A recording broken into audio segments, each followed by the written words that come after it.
Bom dia a todos. Vamos dar início agora ao nosso próximo painel, Futuro da Saúde no Brasil, Desafios e Oportunidades. Neste painel, iremos discutir os desafios e oportunidades para fortalecer o SUS, com a meta ambiciosa de transformar o sistema de saúde brasileiro em um dos melhores do mundo. Vamos abordar temas como financiamento, equidade de acesso, inovação, telesaúde, resposta a emergências e outros, sempre com foco em caminhos sustentáveis para garantir um sistema público universal e eficiente. Para essa conversa, temos a honra de contar com a presença da professora Márcia Castro, chefe do Departamento de Saúde Global e População de Harvard University e uma das principais especialistas de demografia e saúde pública. Com mais de 20 anos de atuação na Amazônia brasileira e forte envolvimento em políticas de combate a doenças infecciosas, a professora Márcia será também a moderadora deste painel. Ela estará acompanhada por Armínio Fraga, economista, ex-presidente do Banco Central do Brasil e presidente do Instituto de Estudos para a Política de Saúde. Sua visão estratégica conecta economia, gestão e saúde pública de forma única. Também temos conosco o Dr. Adriano Massuda, secretário executivo do Ministério da Saúde e professor da FGV. Médico, pesquisador e ex-secretário de saúde em diferentes níveis, Massuda é referência em gestão e planejamento em saúde no Brasil. Professora Márcia, a palavra é sua.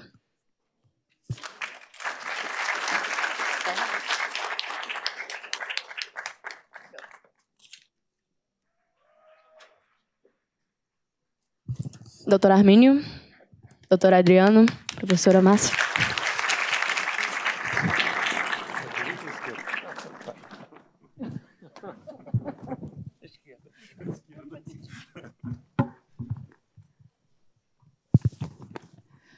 Tá ligado? Está, né? Bom dia.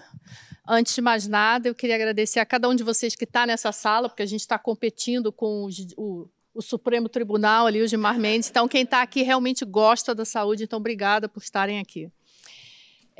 Eu acho que eu não preciso dizer aqui que o Brasil tem um dos maiores sistemas de saúde universal, e o sistema tem alguns desafios, alguns problemas estruturais de financiamento, mas, apesar de tudo isso, eu espero que vocês tenham visto uma notícia que saiu essa semana, que Londres está se espelhando na estratégia de saúde da família para criar um piloto num bairro de Londres, usando agentes comunitários de saúde, e a ideia é depois expandir. Então, vamos parar com esse negócio que a gente tem que aprender com os outros países. A gente tem muito o que ensinar e na saúde não é diferente. Bom, a gente ia ter 3 pessoas nesse painel. Infelizmente, a Ana Estela Haddad não pôde vir, mas a gente está muito bem servido. A gente tem o doutor Adriano Massuda, que é secretário executivo do Ministério da Saúde, já foi pesquisador aqui em Harvard por 3 anos, foi secretário de saúde da cidade de Curitiba, professor da FGV, médico sanitarista, já tinha trabalhado no Ministério da Saúde antes, então a gente não podia estar melhor representado nessa área para falar do Ministério.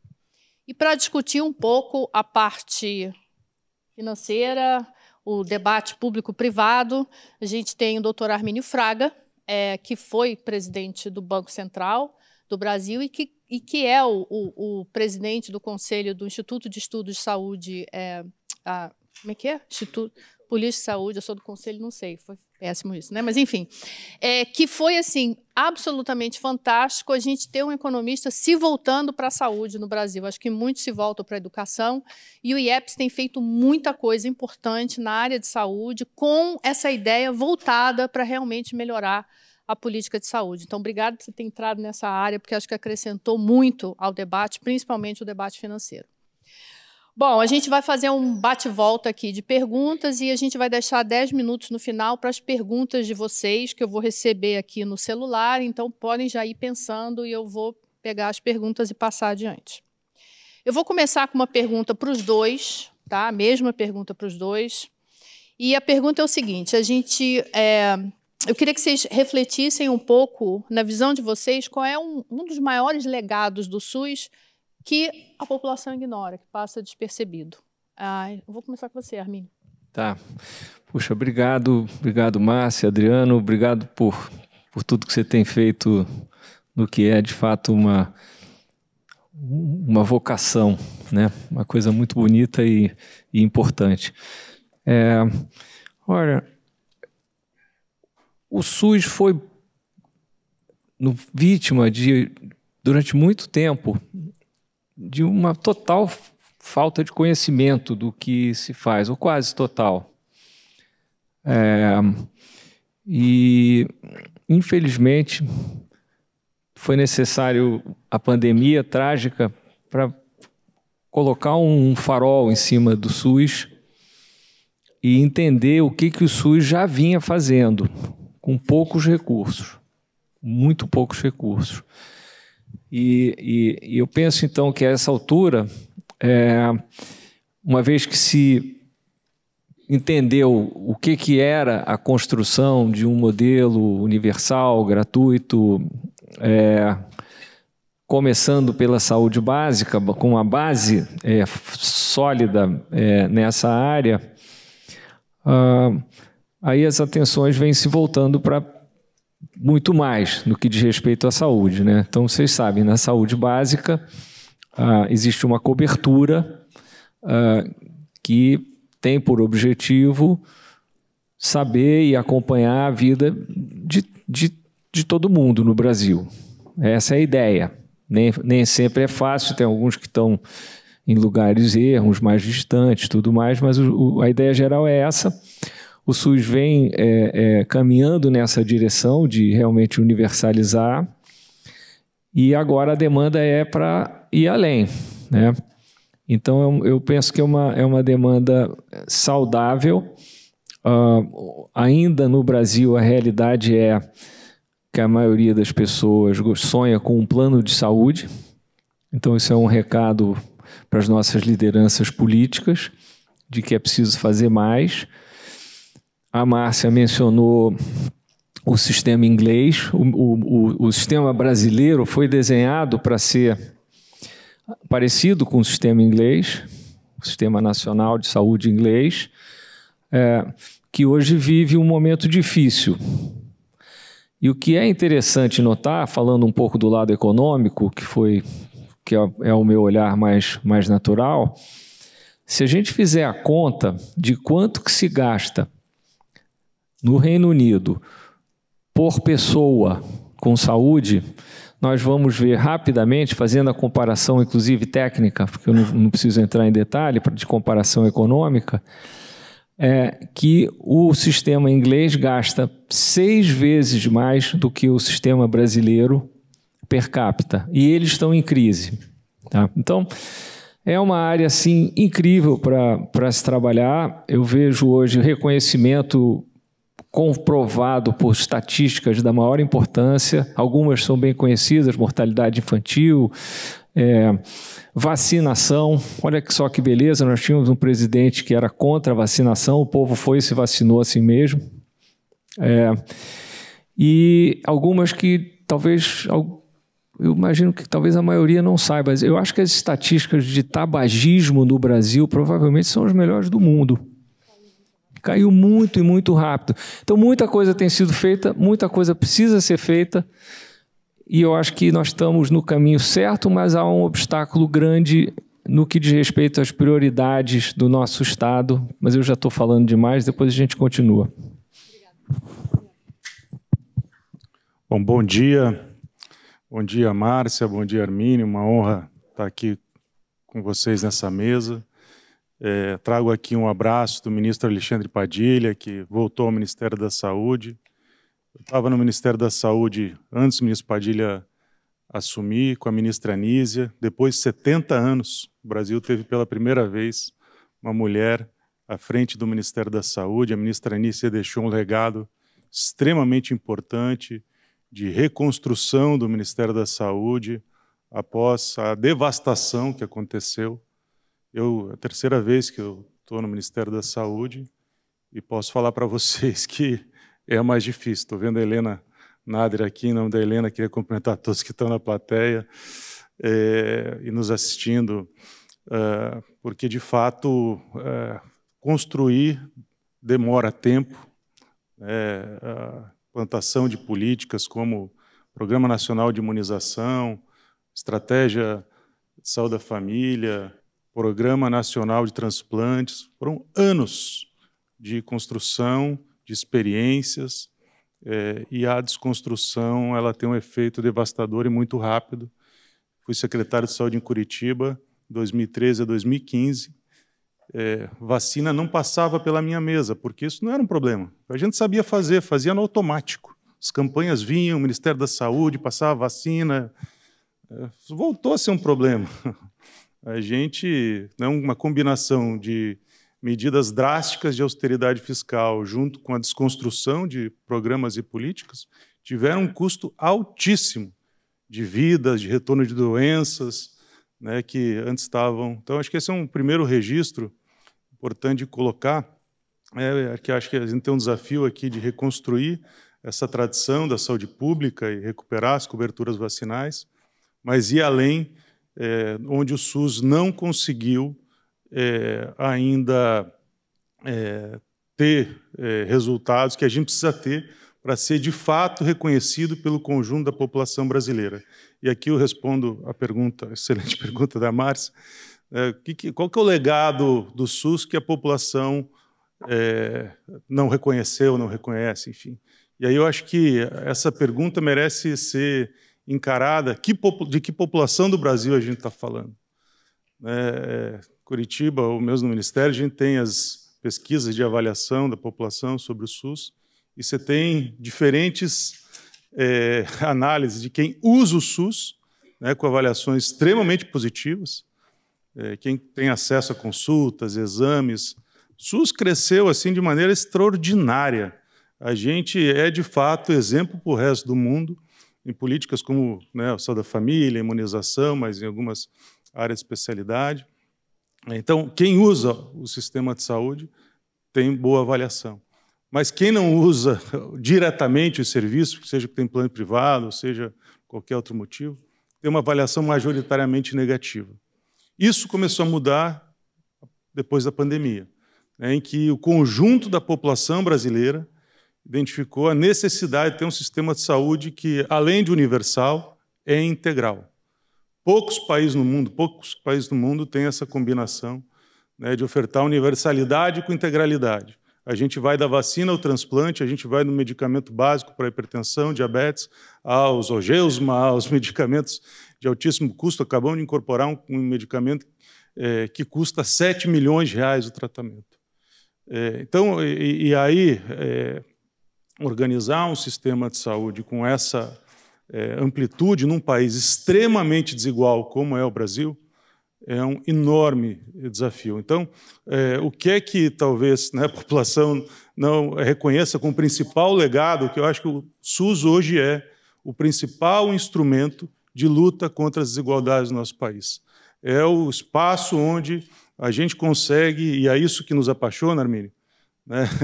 Quem entra e vira militante, eu estava conversando com o Armínio um pouco antes de entrar aqui na nossa conferência. Eu entrei na faculdade de medicina pensando em fazer ortopedia, seguindo a carreira do meu pai. No movimento estudantil, descobri a saúde pública, descobri o movimento sanitarista, da reforma sanitária, que é isso, a construção do SUS é a busca da luta, da construção de um novo país, um novo Brasil. E eu acho que esse é o principal legado que o povo ainda não conhece. Não é só a vacina, não é só o transplante. É essa aspiração de construir um país diferente e o SUS como um grande instrumento para a gente poder fazer essa transformação. Pode. Eu queria pegar um gancho meio improvisado, tá? O Adriano mencionou a austeridade, né? Que, enfim, tipicamente os economistas têm essa preocupação com os resultados fiscais, o impacto que isso tem na taxa de juros, mas também o impacto que isso traz, né, em geral. E se vocês olharem nos últimos, sei lá, 30, 40 anos, o gasto público no Brasil subiu de 25% do PIB para 33%. O gasto primário, tá? 25 para 33. Vamos dizer assim, bom, muita austeridade não aconteceu. O que aconteceu? Aí, se vocês olharem o gasto público com o investimento, que é computado como o gasto público, desculpa eu jogar números assim, mas acorda aí um pouquinho que acaba rápido. você tem que o investimento público, sem contar estatais, chegou a 5% do PIB. Aí, às vezes, eu pergunto para as pessoas, não vou fazer isso aqui, não. O gasto foi de 25 para 33. O investimento era 5, deveria ter subido um pouquinho, né? Mantendo a proporção, talvez? Não. Foi para quase 1% do PIB, um colapso do investimento público. Tá? Então, isso é um sinal assim, de que nós temos que repensar as prioridades do gasto público. E quando a gente olha o SUS, com os dados que eu acabei de mostrar, o SUS gasta 4% do PIB. É um assunto que a gente tem que discutir na arena política. E os números são bem simples, tá? Vocês podem se lembrar. O gasto foi de 25 para 33, o investimento foi de 5 para 1, e o SUS gasta 4, e o sistema inglês gasta 24. Só isso. Então, vou pegar essa tua deixa. E o IEPS fez um relatório sobre isso, né, que é Setor Privado e Relações Público-Privadas da Saúde no Brasil. E vocês mostram esses números, e o investimento na saúde privada é muito maior do que a saúde pública, ainda que 75% da população brasileira dependa do SUS. Então, você está gastando mais com 25% do que 75%. Fala um pouco das reflexões que vocês tiveram nesse relatório e o que você acha que é o caminho daqui para frente para equilibrar esse gasto. Bom, assim, primeiro, assim, eu acho que, de novo, eu quero concordar com o que o Adriano falou. Isso é um espelho da desigualdade. Provavelmente 80% da população, 90% da população não poupa. Não poupa, eles não conseguem. Tá? E você tem um Estado que deveria, enfim, lidar com essa questão, né, em última instância. A evolução nessa direção criou não só uma demanda, mas ela também expõe incentivos que são perversos e políticas que deveriam ser encaradas.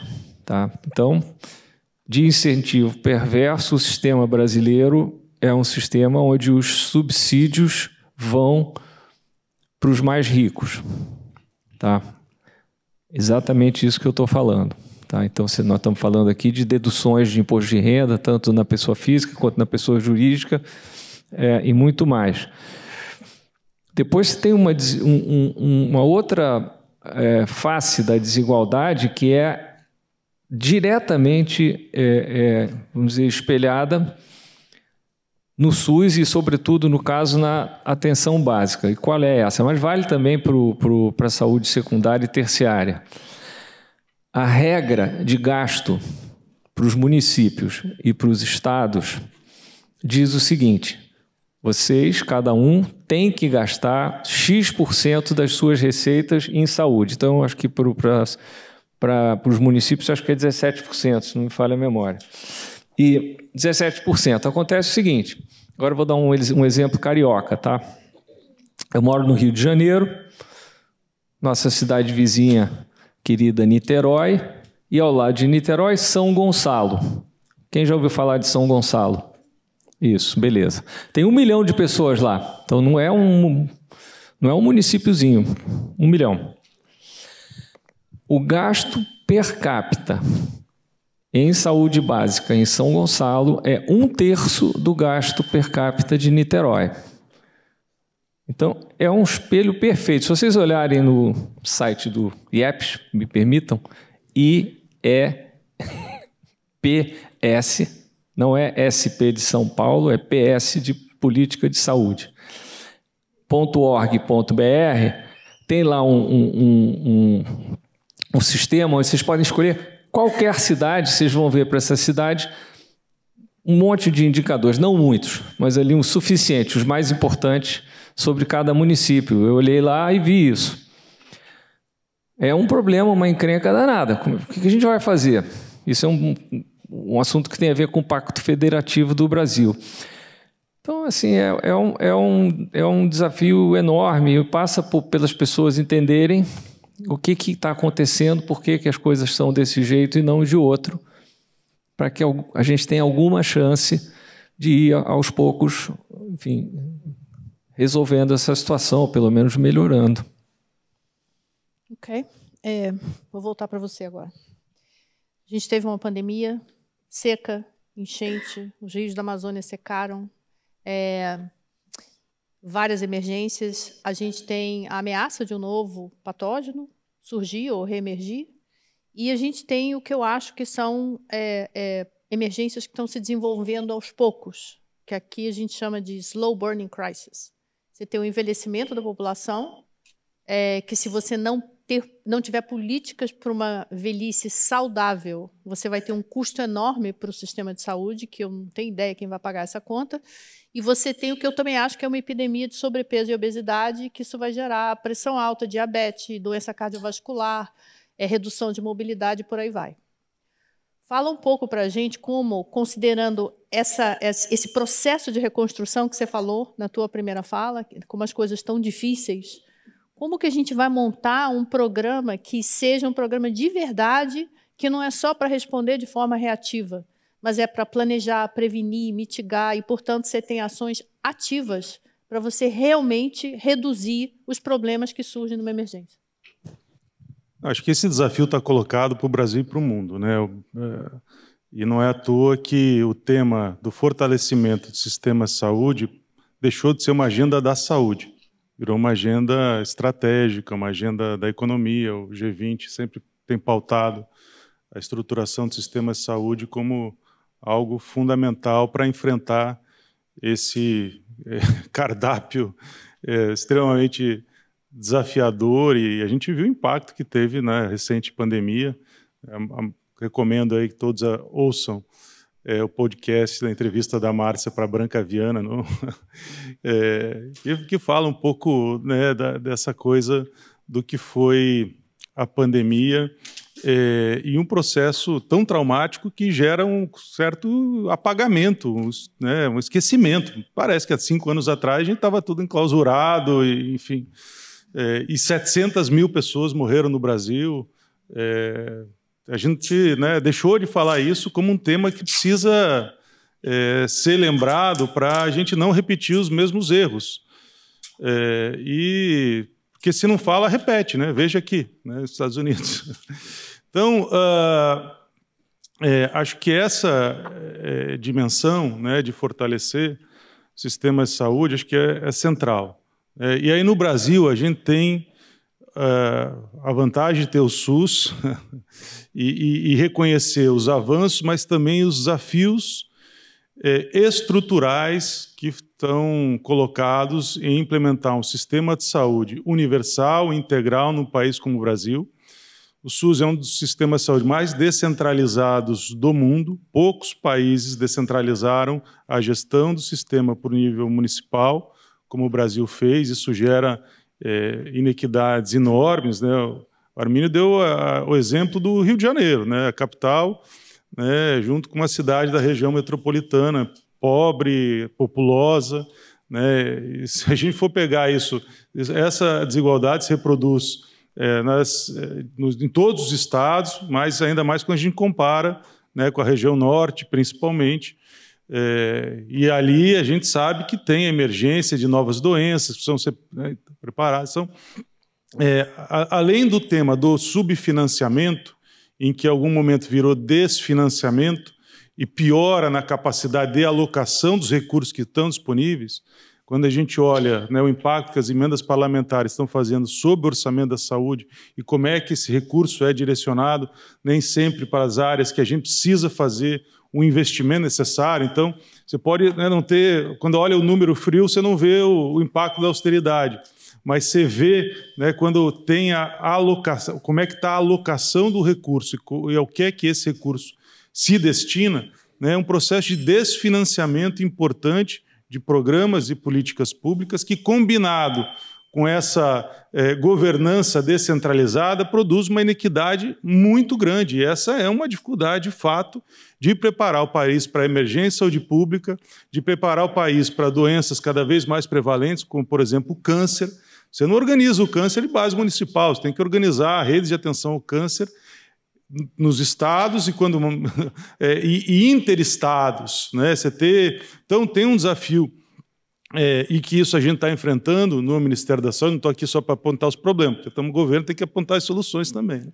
Então a gente tem, além de buscar melhorar a capacidade, buscar por mais orçamento. Então, se não fosse a emenda constitucional da transição, que colocou mais de 40 bilhões de reais no orçamento da saúde em 2023, a gente não chegaria ao final, não chegaria na metade do ano com recursos para o Programa Farmácia Popular, que é tão importante para o controle de doenças como hipertensão, diabetes e outras mais. Programas como DST, a AIDS, a gente não chegaria na metade de 2023 com recursos para isso. Então, todo um esforço de aumentar o recurso federal para manutenção, mas mais do que isso, né, o desafio de essa ampliação de recursos está direcionada a uma melhor alocação de recursos. No que diz respeito ao câncer, como exemplo, né, hoje, 2/3 dos diagnósticos de câncer no Brasil são feitos com estadiamentos avançados, perdendo oportunidade terapêutica, mas, além disso, exigindo que o tratamento seja feito com quimioterápicos de alto custo, e cada vez mais alto custo.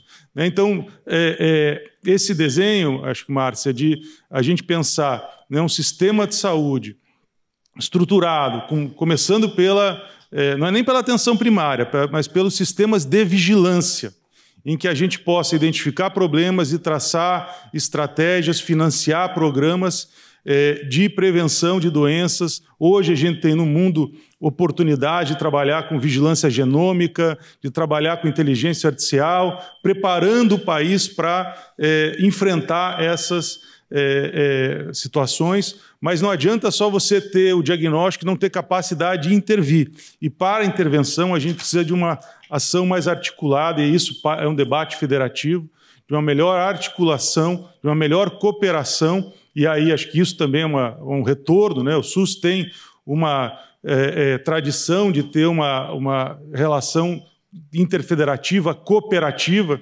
Durante a pandemia a gente viu uma mudança disso, o estabelecimento da mudança do federalismo de cooperação para um federalismo de conflito, que se estabeleceu entre o governo federal e estados e municípios na preparação da pandemia. Mas o fato é que a gente precisa, nessa estrutura federativa, eu estou colocando isso no debate, porque aqui acho que a gente tem gente que pensa, que estuda a estrutura federativa, como é que essa nova estrutura federativa precisa dar suporte à implantação do que a gente precisa fazer no sistema de saúde para ter mais eficiência no sistema de vigilância. Na rede de atenção à saúde, fortalecer a atenção primária. E aí o Brasil tem, é exemplo para o mundo, não é à toa que o NHS está buscando se inspirar no Brasil. A gente tem um dos modelos mais inovadores do mundo, que é o modelo de saúde da família. Saúde da família, atenção primária em país rico, é em geral centrada no profissional médico. E em país pobre é centrado no papel do agente comunitário de saúde, só para fazer programas verticais para o controle de doenças. No Brasil, a gente construiu equipes multiprofissionais, com médico, enfermeiro, agente comunitário de saúde, núcleos de apoio à saúde da família, com especialistas, farmacêutico, fisioterapeuta, psicólogo, e é ali que a gente, na atenção primária, que a gente consegue resolver 80% a 90% dos problemas de saúde, todos esses que você elencou, Márcia, com profissionais bem formados, com acesso à tecnologia, enfim. A gente tem, e aí no Brasil com essa heterogeneidade, situações muito diferentes. O secretário em Curitiba tinha uma estrutura bem estabelecida, mas não é a realidade da grande maioria do país.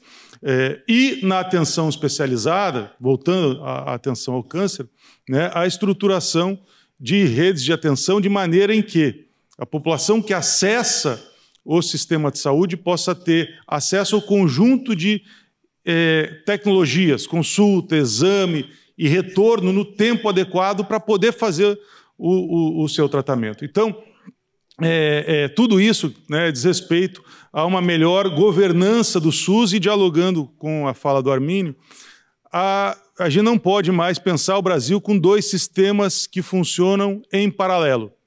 O sistema público e o sistema de saúde suplementar, com lógicas distintas, sem interação, ou melhor, competindo pelos recursos que temos. Né? Quando a gente olha esse padrão de financiamento, 45% do recurso da saúde vai para o SUS, o resto para o setor privado, né? A gente está competindo por recurso. E não é só recurso financeiro, é recurso de profissionais qualificados, são os melhores hospitais, são os insumos.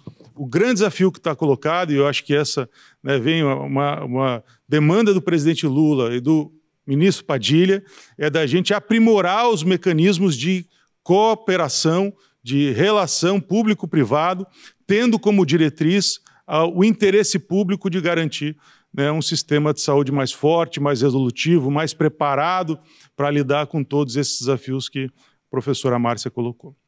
Eu acho que é importante mencionar que assim que o ministro Padilha assumiu, foi lançada uma portaria criando um grupo de trabalho para pensar na estrutura e formulação de um centro de prevenção e controle de doenças, uma instituição ligada ao Ministério da Saúde, mas com autonomia, como é a Anvisa. E se vocês se lembrarem do que aconteceu na pandemia, a Anvisa foi uma das instituições que conseguiu se proteger, quase um selo de proteção do que estava acontecendo. Então, acho que é a primeira vez que a gente dá um passo concreto para tentar pensar o que seria essa estrutura para montar esse plano de resposta, que a gente efetivamente ainda não tem. Pegando o que o Adriano falou, Armínio, eu queria que você refletisse um pouco qual é o caminho, pensando nas formas de financiamento do SUS, como é que a gente pode tentar melhorar as formas de financiamento, mas pensando no SUS também como um projeto muito maior que contribua para o desenvolvimento social e econômico do país.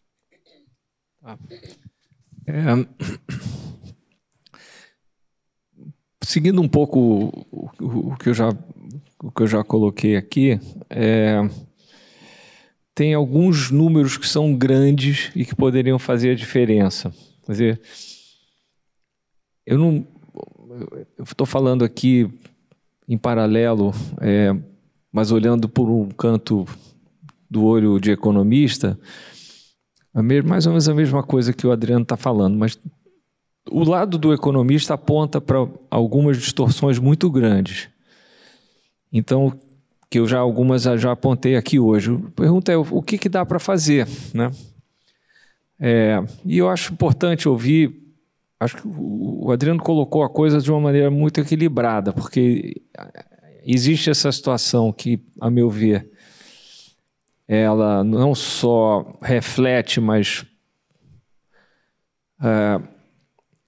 estabiliza e a desigualdade, né? Ela é uma reprodutora de desigualdade, acho que essa é a palavra talvez adequada, e há muito que se pode fazer. Há muito que se pode fazer também com gestão, com tecnologia. A gente está vivendo uma era assim, incrível de inovação, então acho que isso tudo pode ser aproveitado e deve ser aproveitado pelo SUS. Agora, em última instância, tem um problema de prioridade no nosso orçamento. Então, assim, de onde é que tem dinheiro? A pergunta é essa, tá? E onde tem dinheiro, tem talvez 3 grandes blocos.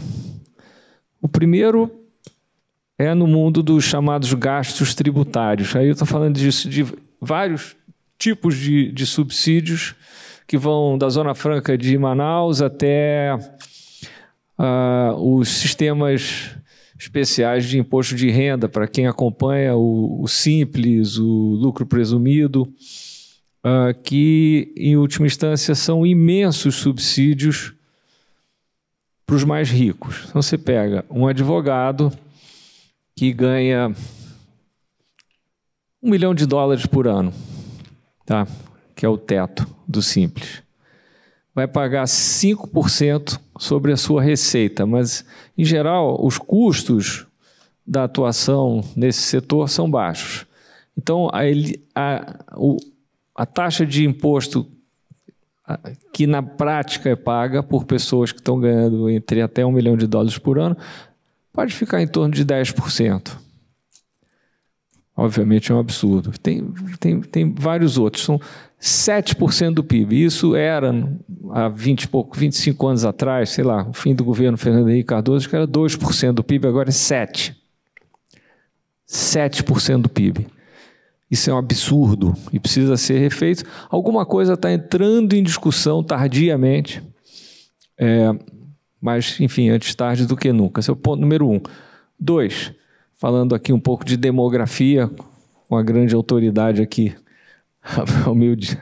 à minha direita, o Brasil está ficando velho, como de resto a maior parte do planeta, mas tem um sistema previdenciário desenhado de um jeito tal que o buraco só faz aumentar. Tá? Não é só, entre aspas, o envelhecimento da população, que de resto é totalmente previsível, né? Não há chance para o Brasil repensar o seu futuro, e eu incluiria outras áreas, não é só a saúde, pesquisa básica, tem muita coisa, mesmo a educação, que é mais bem servida.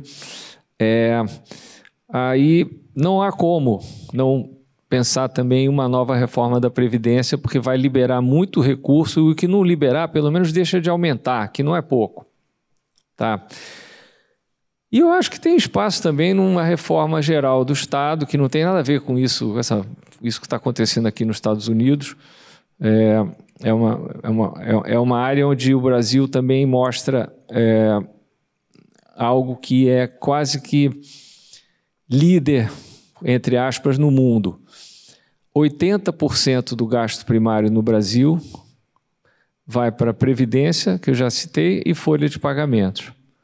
Então, acho que dar uma pensada sobre isso não só pode ajudar a melhorar, aumentar a produtividade do Estado no Brasil, como, eventualmente, no horizonte de alguns anos, talvez uma década, também contribuir para ter mais recursos. E aí isso tem que passar a bola, então, para o Congresso, que tem que incorporar isso nas suas prioridades. Esse é o jogo. Não é muito esse discurso que eu estou fazendo aqui que vai dar certo, tá? Tem que ser alguma coisa que entre mais pelo emocional. Acho que hoje a gente entende que um discurso mais tecnocrático, aqui, bem, Harvard, MIT, dá para carregar um pouco desse jeito, mas eu acho que nós temos que achar também formas de vender esse peixe de uma maneira, às vezes até mais lúdica, o que for, mas certamente não vai ser apresentando tabelas, tá? Tem um artigo, para terminar, acho que vários aqui devem conhecer, ou já ter ouvido falar do professor Atul Gawande, daqui da Escola de Medicina de Harvard, que é uma pessoa assim, meio que da Renascença, um grande escritor. Ele escreveu um artigo na revista New Yorker sobre o sistema de saúde da Costa Rica, que eu recomendo fortemente que vocês leiam, que é um primor de apresentação, contando a história. A história é muito parecida com a nossa saúde básica, gente. É muito parecida. Então, nós também temos que fazer isso, sabe? Apresentar as ideias de uma maneira tal que mexa não só com a cabeça das pessoas, 25, 30, 40, 20, 10 que eu estou falando aqui, mas que faça com que elas se mobilizem também. Então esse é outro desafio para a saúde. Eu acho que deveria ser bem viável, porque, afinal de contas, qual é o tema mais importante? Ok, pela pesquisa hoje, segurança, mas a saúde está na cabeça de todo mundo. Então, vou te fazer uma pergunta que é rapidinha, mas já encaixa com uma pergunta que foi feita aqui. Você acabou de falar nesse artigo, né, Isso é o Poder da Comunicação.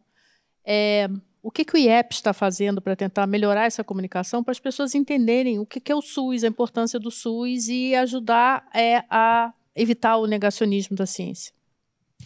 Não o suficiente. A gente precisa de ajuda. Mas eu acho que, assim, só, por exemplo, chegar pelo menos pelas vias dos jornais, a gente tem conseguido. E tem um outro instituto cujo conselho eu também presido, voltado para a mobilidade social. O assunto entrou bem na imprensa. Mas agora eu acho que tem que entrar nas redes. Então aí deve ter aqui, vou chutar que tem, sei lá, 300 pessoas aqui, 298 devem entender mais desse assunto do que eu, mas eu acho que precisa chegar nas redes também, para a gente, de alguma forma, contar essas histórias e fazer isso chegar. Acho que precisa aparecer mesmo. São situações assim vexaminosas, vergonhosas. Acho que isso deveria ganhar um espaço. Eu acho que vai ganhar. Nós estamos tentando, mas assim, nós estamos entrando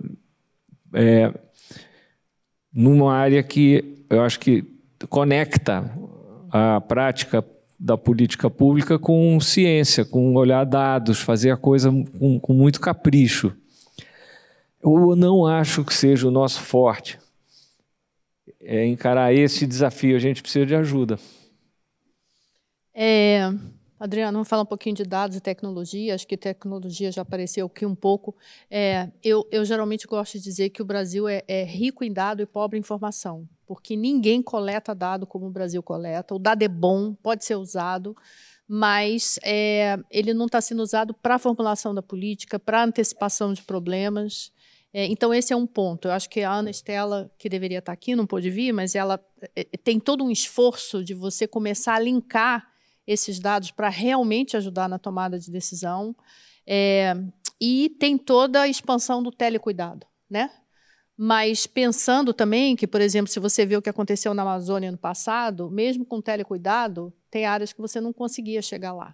Então, eu queria que você falasse um pouco das barreiras, primeiro, da gente realmente usar os dados que a gente coleta para guiar a formulação da política pública e os desafios que a gente ainda tem para a expansão do telecuidado e como que vocês estão pensando isso em todos os problemas que a gente ainda tem de acesso.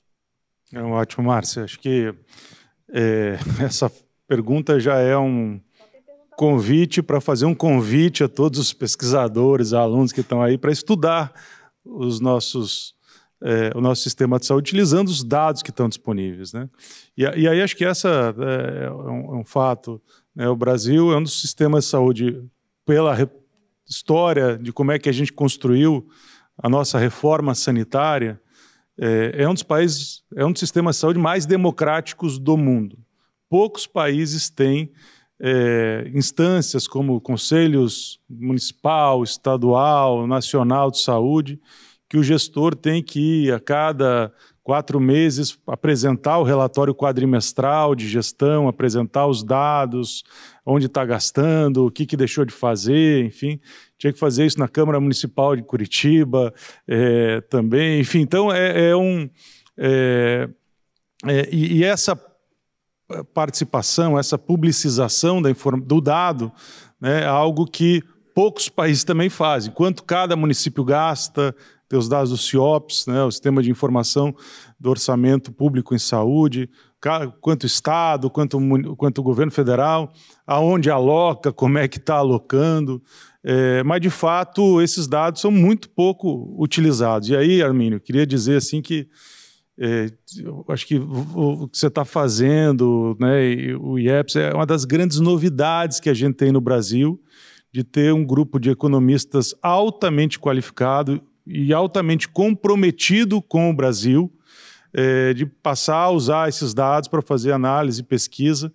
Então, eu sou amigo pessoal do Rudi Rocha, professor, colega da Fundação Getúlio Vargas, e acho que essa é uma das grandes novidades. A nossa reforma sanitária brasileira foi muito importante, mas ela teve um componente de base da ciência social, da sociologia, para pensar o processo de saúde-doença, a reforma das instituições, das práticas de saúde pública, da prática médica, e que foi muito importante, mas a gente não teve grupos fazendo análises econômicas como outros países que fizeram reforma de seus sistemas de saúde e inscreveram a reforma do sistema de saúde numa agenda de desenvolvimento de bem-estar social e desenvolvimento econômico. Então, acho que esse é um reconhecimento e um convite a todo mundo que queira, né, utilizar melhor os dados. Segundo componente, né, eu acho assim, esse processo de transformação digital que está acontecendo no mundo, o Brasil pode se beneficiar assim, de sobremaneira na melhoria do uso desse dado e informação para subsidiar a tomada de decisão. A gente tem inúmeros programas e políticas. Antes de estar na Secretaria Executiva, eu fui secretário de Atenção Especializada na gestão da ministra Anísia. A gente coordena lá, só nessa secretaria, mais 60 programas que vão Política Nacional do Transplante, Política Nacional do Sangue, Doenças Raras, Saúde Mental, enfim, cada uma dessas políticas e programas é um universo de possibilidades de pesquisa, mas também de possibilidade de transformação com o uso da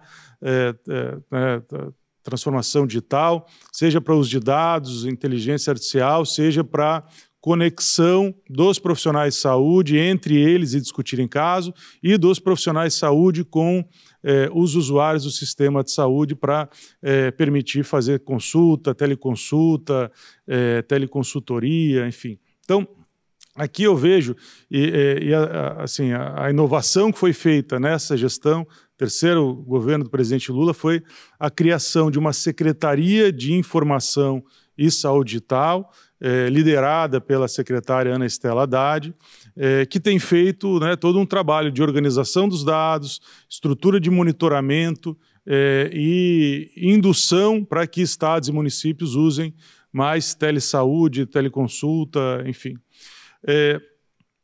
A tecnologia sozinha, na saúde, ela não é suficiente. Ela tem que estar articulada a mudanças nos processos de trabalho para que a tecnologia possa ser adequadamente utilizada.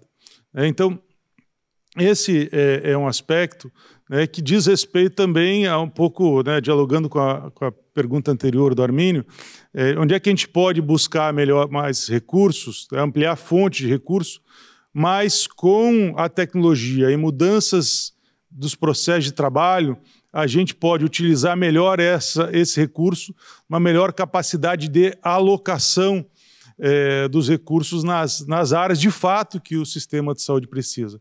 Hoje, sistemas de saúde no mundo, em países que têm sistemas de saúde mais bem estruturados, essa é uma agenda extremamente importante de uso do dado e informação para orientar a alocação do recurso. E você também criar novos mecanismos de pagamento pela prestação de serviços. Um dos exemplos, por exemplo, que a gente está fazendo é sair de uma lógica de pagamento só pela produção de número de cirurgias, consultas, exames, para cuidados integrados. Então, em que você remunera a consulta, o exame, o retorno, para fechar o diagnóstico no período de tempo mais rápido e assim implementar o tratamento no tempo oportuno. Ou seja, para fazer isso precisa de dado, precisa de informação, mas não basta só o dado e informação, tem que ter processo de gestão. Para esse processo de gestão acontecer, você precisa ter uma base de um sistema de saúde estruturado, que seja melhor financiado, que tenha uma melhor estrutura de governança, que tenha um desenho de modelo assistencial em que a tecnologia se inscreve. Então não é uma coisa simples, é uma área de conhecimento altamente complexa, altamente aplicada e que precisa de muito estudante de Harvard, de outras universidades americanas e também das universidades brasileiras, para que a gente possa enfrentar esse desafio que é só assim que a gente vai ter condição de ser um país maior, mais justo e mais preparado para lidar com o conjunto de desafios que a Márcia colocou na primeira pergunta dela. Bom, gente, chegou um bando de perguntas aqui no final e a gente tem 1 minuto e 20 segundos. Então, eu vou terminar com uma pergunta para os dois, incluindo vários elementos aqui. Então, a gente tem mudança climática, tecnologia, inteligência artificial, os custos, enfim. O que não falta é coisas a elencar se você fosse priorizar. Então, se você pudesse mudar uma política de saúde hoje, para transformar o SUS. A vida é feita de prioridades. Eu só quero uma, hein? Já vou avisando. Se você fosse implementar uma. Armínio.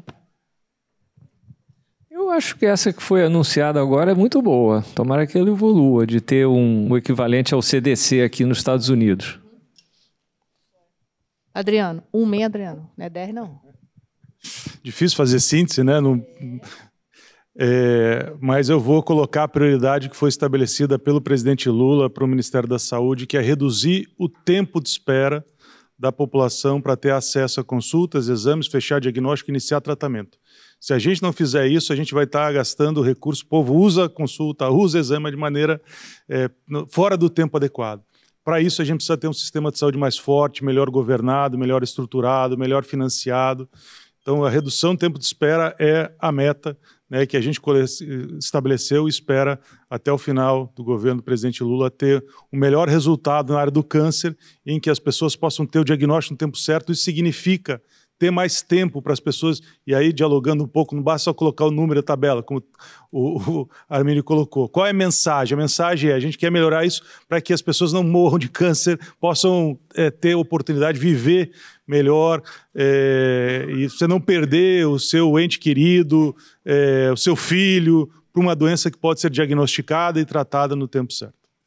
Bom, gente, como vocês viram, os desafios são enormes, mas a gente tem uma base muito sólida. Eu acho que ver essa sala cheia, ao invés de ter ido ouvir o STF, dá muita esperança para a gente, que tem gente realmente interessada.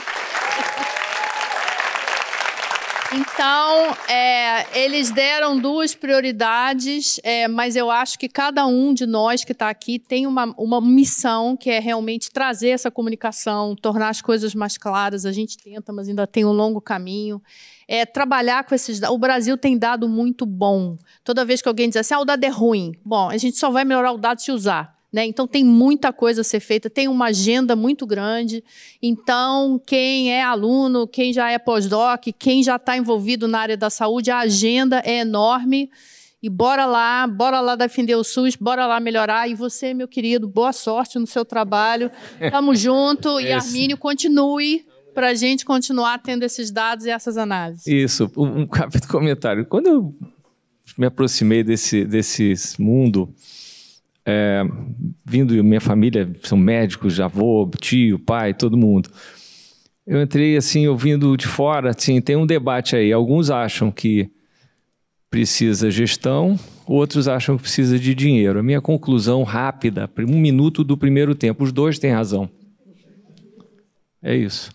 E a gente está, o IEP está totalmente mobilizado para esse objetivo que foi apresentado aqui e que é de imensa importância. Obrigado aí por estar lá tentando. Obrigada a vocês dois.